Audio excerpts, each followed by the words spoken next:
I'm gonna be honest with you guys, we did not plan to cover this game, but the Grizzlies had a different game in mind, so here we are. How do you blow a 20-point lead not once, but twice?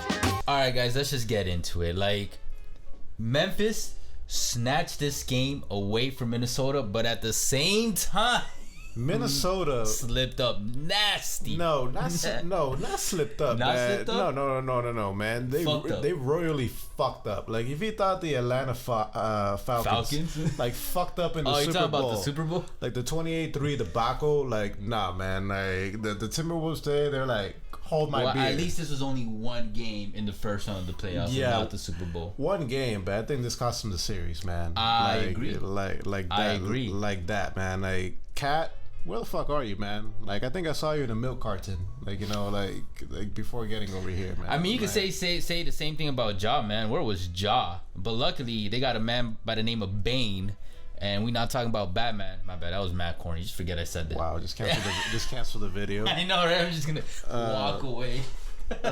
Yeah, man, Bane. But like, I've spoken about Bane. Bane is somebody that slept on, late first round pick. We've been getting a lot of those in the recent years of the NBA draft. No, a lot of this like in the playoffs as well. Yesterday, when we did the reaction for the Celtics game, we had Pritchard. You know, he stepped the fuck That's up. what I'm saying, yeah. No, but I'm saying like people that stepped up in the playoffs. That's what I meant. Oh, okay. I thought you meant like underground. And now we had Bane. You know, he stepped the fuck up. You know, there's that today. Jordan guy in Golden State. Even though it's not that surprising for Bane, because he broke the franchise record when it comes to threes. Mm-hmm. Yeah, but a lot of times those records, like, you know, I was just thinking about this randomly today, but like, you ever notice how like when a player does some incredible record, a lot of times, it'll be like Hall of Famer, NBA legend, NBA 75 player. Like half of those records, there's like some random NBA player that did it one night. You know what I mean? Or got it randomly. Or not randomly, but like they got it. And then like that was like it. You know what I mean? Like, and you don't even recognize the name, or it's like a name you like, oh, he did that. But this wasn't cool. But this wasn't a random. No, I'm just saying. Yeah, you're right. Especially with a record like that, you know. Yeah, like, and then that shit pops up like in a game TV show, and like it's like $1 billion like is on the wrist, and you gotta know that name. Like, fuck. I saw that like a month or two ago. I remember I was at the gym, and in Jeopardy, it was an NBA question, dude, and all three of the people got. I can't remember what the question was, but it was something super simple, and it was like. I'm just gonna throw things out. This wasn't it, but it was like, who's the mascot of the Memphis NBA team? Like, it was something super simple, and I was like, what? Like, I get it that if you don't know that, but it's like these are Jeopardy players. Like they're usually on point with all the random ass fun facts, and that's a fun fact that, like, you know what I mean? It's not even that. You don't even get multiple choice, man. It's like, fuck. At least in like Who Wants to Be a Millionaire, you get multiple choice. Oh yeah, that's like, true. Man, Jeopardy. It's like that's true. Like, they should do a Who Wants to Be a Billionaire. That would be insane. Yeah, because of inflation. $1 million's not enough anymore.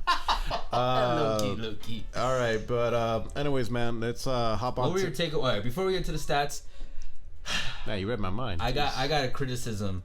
I got to critique Ja before I pulled up his stats, because I'm just gonna be straight up. I mean, if you guys have been following the channel long enough, I'm a big fan of Ja. Yeah, man. And I've been vouching for him since before he blew up. He's been vouching for Ja to insert his seed, you know, towards the back door. Shut the fuck. Yeah, man. And this game was the first time where I saw him play, and I'm like, dude, what are you doing, man? Yeah, but what are you doing? He didn't have the best game, but he was still pushing through. No, but that's the thing. He was making, like, I get it. He's only in his third year. Some mistakes that was just like, bro, ease up. Like, I get, and this is when I also realized, okay, you really got to get your jump shot game. And people would like criticize us in the rankings and stuff, be like, I mean, have you seen his percentage? Like, he can make mid range, he can make threes when need be, and something I expect him to develop moving forward with his mentality. But in this game, it showed it, because in the fourth, even a third, this man was driving in unnecessarily. And I was like, I feel like he was just trying to get back into the groove, you know what I mean? And once he gets one good drive, it's like, okay, and he'll get back into it. But he was getting none. and he wasn't getting fouls called on him. He was exerting way too much energy, way too early on the clock. Cause like, say they didn't win by 104-95, you know what I mean? And it was just like all these. I started getting annoyed. I'm like, Ja, you're better than this, bro. Come on, man. You smarter than this. What are you doing? No, the player that was annoying me, Ja, is understandable. He's in his third year. Yeah. Still relatively. No, that's why I said. That's why I started with the third year. But you know what I'm talking about? Like, he was just driving. It's like, bro, he did ease up and he started passing it to Bane and just, Mm-hmm. But it's like, relax. Even shoot a three if you have. There was times where he was open for a shot and then he was just like, nah, I'm gonna go for the quote unquote easy bucket. But like, bro, the defense was on top of you like mud. And on top of that, they were stopping him, snatching the ball. They were fucking up his dribbling game, and work on that, Ja. Yeah. Who was messing up in your eyes tremendously? Man, this whole playoffs period, man. Cat's like been like driving me nuts, man. That guy's immensely talented, like 7 foot tall, can make threes, can do pretty much everything. But man, like I was seeing like the instant replays, man. Like the type of fouls that this guy was doing was like stupid and like immature as fuck, man. Like, like on the screens or like just moving, like doing like, I'm like, bro, come on, man. You've been in the league for 7 years, man. Like, did you hear what the commentator said about that? Yeah, man. I'm like, fuck, man. He said like, at this point, if it's your first year, like you got to learn how to foul. By the 7th year, you already know how to foul, but you got to learn how the refs are going to call your fouls. You already know, okay, if I do this, you know what I mean? You remember what the comment? Yeah, you're perfect. And I was like, that was on point. And I feel like that's Cat's biggest problem. And you're right. By 7th year, bro, that's no masters in college right there. Come on, man. It's like, man, no wonder Jimmy Butler left. I'm like, but anyways, man, we've been holding this up for a while, so let's do the BTD stats time. All right, let's start off with the winners. Yep. We got the Grizzlies. Let's start off with the MVP of the game. Desmond Bane. Yep. Right. 26 points, plus 14, 1 steal, 2 blocks, 2 assists, 6 rebounds, 3 of 4 from the free throw, 7 of 15 from the 3, 8 of 19 total field goals. Ja Morant, 16 points, plus 20 on the floor, 7 turnovers, 3 blocks, 1 steal, 10 assists, 10 rebounds, 5 of 10 from the free throw, 1 of 3 from the 3, 5 of 18 from field goal. I just think it's super funny how like in I think it was the second game reaction where I was like, damn, man, Ja killed it. I wish he stayed in the game just to get that triple double. And then in this trash ass game of his, he ended up getting that triple double. And then of course we got Clarke. 20 points off the bench, man. -1 on the floor, but it's all good. He brought 1 block, 8 rebounds, 8 of 8 from the free throws, 0 of 1 from the 3, 6 of 9 from the field goal. And if you guys have been keeping up with the BTD stats time, one stat that stands out a lot when players have a fair amount of points or a great amount of points is the free throw. Yeah, I mean that's something you probably have in mind already, but like when you really see the numbers, it's like one, it's playoffs. And while they'll be a little looser with the foul calls, there are times you still gonna get it. You know what I mean? And you notice how you make those free throws, you stack up those numbers. And then we go to Timberwolves. Let's start off with Anthony Edwards. 19 points, -9 on the floor, 1 steal, 2 assists, 7 rebounds, 3 of 6 from free throw, 4 of 9 from the 3, 6 of 13 from field goal. And then Irwin's player right here, his boy, brought in 8 points, -4 on the floor, 1 assist, 5 rebounds, 2 of 2 from free throws, 0 of 1 from the 3, 3 of 4 from field goals. He did play 33 minutes, so Cat doesn't have an excuse. Yeah. And I do want to bring up Patrick Beverley because early on, Pat was playing like I don't want to say a GOAT, but type shit. Like even Twitter was like, "Yo, when did Patrick Beverley become Jordan?" And he brought in 14 points, 2 blocks, 3 steals, 5 assists, 2 rebounds, 4 of 5 from the free throw, 0 of 5 from the 3, 5 of 13 from field goals. Do want to bring up Beverly and Edwards, man. Like towards that fourth quarter, man. Like when they were breaking down, they had like not 1, not 2, but 3 completely wide open shots, and they missed that shit, man. It was. I'm by no means wet by 3, man. But shit, man, for sure. like Because they're NBA players, man. And D'Lo brought in 22 points, plus 4 on the floor, 8 assists, 1 steal, 5 rebounds, 4 of 8 from the 3, 9 of 21 from field goals with 39 minutes played. And you guys can see everybody else. Yeah. But, all right, talking about that run, it was insane. I don't remember how far Memphis maximized their run, but I do remember at one point it was 14-0. It might have been more in the end. But how do you let a team go 14-0 in the fourth? Like that score was super lopsided in the fourth quarter, 37-12. I mean, when you look at the box score, Memphis made 37 points in the fourth quarter. Minnesota, as a squad, 12 points in the fourth quarter. 12 points. And it just hurt as you're watching the game. At some point you're thinking, okay, they're gonna start sinking shots. But it wasn't even that much to D, because Memphis started running the ball a lot, started speeding up the game, the tempo. But Minnesota just started looking like they just, I don't want to say they didn't give a fuck, because obviously they gave a fuck, but it was like, what are you guys doing? Like, all right, now it's time to put the clamps on, because that score would just get closer and closer and closer. And at some point, especially when you have such a big lead, you would start thinking, after enough times, it's like, oh, okay. You know, when you're getting hit, you bounce back after a couple hits. But they literally just waited to get knocked out. And then 7 minutes into the fourth, that's when Memphis got their first lead. Are you kidding? No. 7 minutes left in the fourth. That's when Memphis got their first. Similar to what happened yesterday. Similar to what happened yesterday with the Nets in Boston. It's like crazy stuff. That's the beauty of the playoffs. I like to say this is good and bad for Memphis. Obviously good. That did not back down. They did not give up. And obviously they got the W. But this game is going to be huge for this squad. But yes and no. And it could be bad in the sense that Memphis, you can't be fucking up like this, man. Especially as you get to the deeper round of the playoffs. Oh, for sure. Like Charles Barkley have said this about other things, saying like as you get deeper in the playoffs, you're going to be facing smarter, more quality teams. And assuming if things go how they're supposed to, Memphis is going to face Golden State. Golden State, very experienced.